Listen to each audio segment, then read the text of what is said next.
C'était l'occasion aussi d'impliquer les participants à ce colloque-là au FESPACO, dont la prochaine édition aura lieu au mois de février.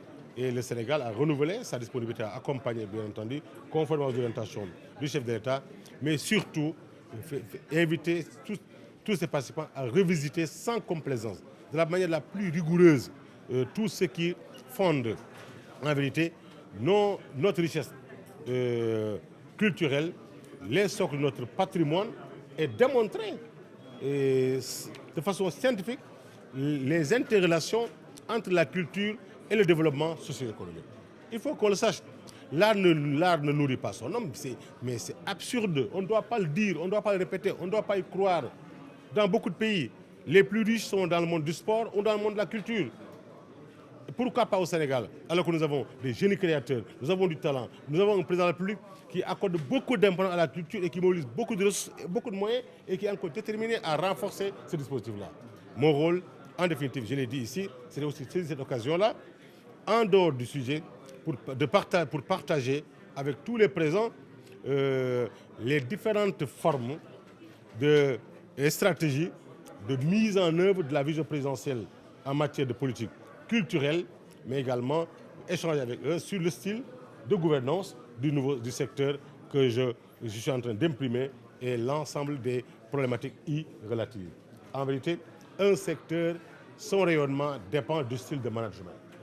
La politique culturelle est bien définie par le président de la République. Des moyens sont mobilisés et peuvent être renforcés.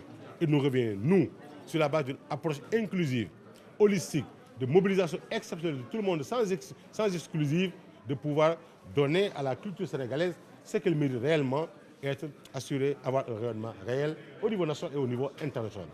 En faire un outil diplomatique, en faire un outil d'enrichissement des acteurs et tout ce qui tourne autour de ces acteurs-là. Mais surtout en faire également un outil permanent de consolidation, de construction et de renforcement de la cohésion sociale et de l'unité nationale.